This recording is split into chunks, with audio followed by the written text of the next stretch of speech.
शुरू अल्लाह का नाम लेकर जो निहायत मेहरबान और रहम करने वाला है। करोड़ों दुरूद व सलाम उस पाक हस्ती पर जो रहमत लिल आलमीन है।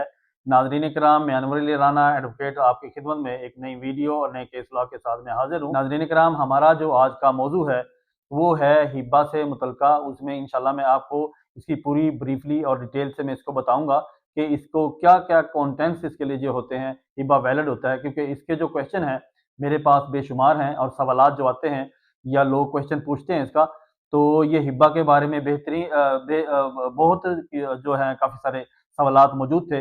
तो इसी वजह से मैंने जो है ये वीडियो जो है ये इसके लिए मैंने इसको स्टडी करके मैं आपके लिए तैयार की है। तो नाज़रीन कराम, हमारा असल मौजू और वीडियो शुरू करने से पहले मेहरबानी करके मेरा यूट्यूब चैनल सब्सक्राइब करें और लाइक शेयर किया करें और फेसबुक पे भी फॉलो किया करें, ताकि जो है बाकी लोगों को फ़ायदा हो सके। तो नाज़रीन कराम, आपके फीडबैक का मैं इंतहाई मशकूर हूँ कि आप लोग इतनी दिलचस्पी लेते हैं। तो नाज़रीन किराम, मैं कोशिश करता हूँ एक शॉर्ट सी और छोटी जो है वीडियो बनाऊँ, ताकि आप उसको आसानी से जो है उसको समझ सकें और वीडियो को कंप्लीट देखा करें ताकि आप अंडरस्टैंड कर सकें मामले को। तो नाज़रीन किराम, आज का जो हमारा मौजू है वो है हिब्बा से मुतल्लिका। तो इसमें सवालात कई थे, मैं इसने एक छोटी सी वीडियो के अंदर मैंने इसको कलेक्ट करके जो है इसको मैंने तैयार किया है।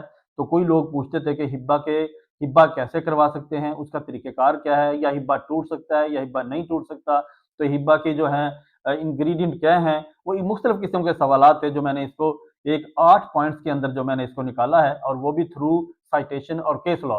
तो नाज़रीन किराम, आइए हम इस हिब्बा के बारे में जो है हिब्बा की जो एंथिसिटी है वो उसके बारे में मैं आपको बताऊंगा कि आया कि जो वैलिड जो हिब्बा है उसके लिए जो वैलिड हिब्बा होने के लिए जो है क्या शराइत है और वो कौन से नुकात हैं जिस जिस वजह से जो है हिब्बा वैलिड तस्वर होगा। अगर ये नुकात नहीं होंगे तो उसमें कहीं ना कहीं पे जो है वो नुक्स रह जाता है। तो नाज़रीन कराम, सबसे पहला जो है वो है इजाब वाज़े और गैर मुबहम हो। मतलब जो बंदा जिस बंदे को दिया जा रहा हो वो जो है इसको जो बंदा दे रहा हो इसकी जो प्रपोजल है वो एक्सेप्ट की जाए। दूसरा ये है कबूल सरी और बर वक्त हो। मतलब करने वाला जिसके नाम किया जा रहा है हिब्बा, आया कि उसने कबूल किया या नहीं किया, और वो क्लियर तौर पे उसको कबूल करेगा और उसको बताएगा कि मैं हिब्बे को कबूल करता हूँ।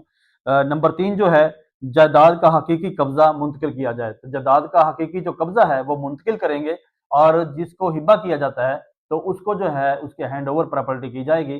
तो फिर ये हिब्बा जो है कामिल तस्वर होगा। तो नाजरीन कराम, इसका जो पॉइंट 4 है वो है हिब्बा खलूस नीयत पर मबनी हो। हिब्बा खलूस नीयत से मुराद ये है कि हिब्बा जो करता है उसकी जो नीयत है वो खलूस पे ही मबनी होती है। हाँ, इसमें ये चीज़ है कि अगर किसी को बदनीयती से जो है आप हिब्बा करते हैं या किसी वारिस को या किसी लीगल हेयर को आप उसको डिप्राइव करना चाहते हैं, तो वो जो है वो गलत तस्वर होगा, वो काबिल कबूल ना होगा।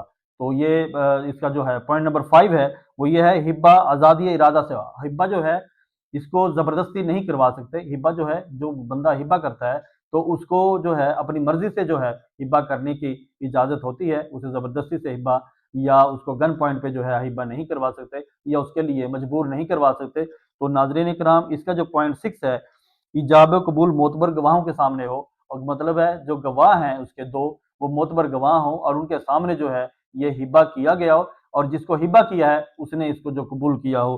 तो नाजरीन कराम, इसका पॉइंट नंबर 7 जो है इंतकाल की अवामी तस्दीक साबित हो।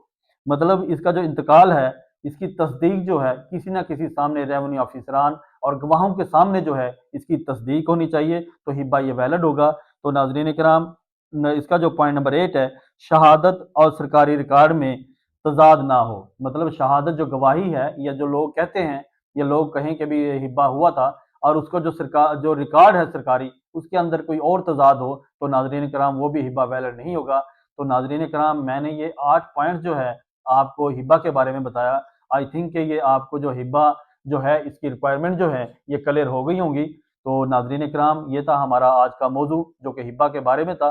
पहले भी मैंने कई वीडियोस बनाई हैं हिब्बा के ऊपर, लेकिन वो थोड़ी डिफरेंट थी। फिर मैंने इसको सारे को कैलकुलेट करके तो मैंने इसके जो है 8 पॉइंट्स निकाल के जो है इसको मैंने बताया। तो नाजरीन कराम, जहाँ पे ये 8 पॉइंट्स को वैलिड करार दिया गया है जिस साइटेशन और केस लॉ के अंदर, वो मैं बताने लगा हूँ। ये है 2025 CLC सफ़ा नंबर 1158। 2025 CLC सफ़ा नंबर 1158। जी नाजरीन कराम, ये तो ही हमारी आज की वीडियो जो हिब्बा के ऊपर थी। अगली वीडियो और अगले केस लॉ के लिए मुझे इजाज़त दीजिए। बहुत शुक्रिया। अल्लाह हाफ़िज़।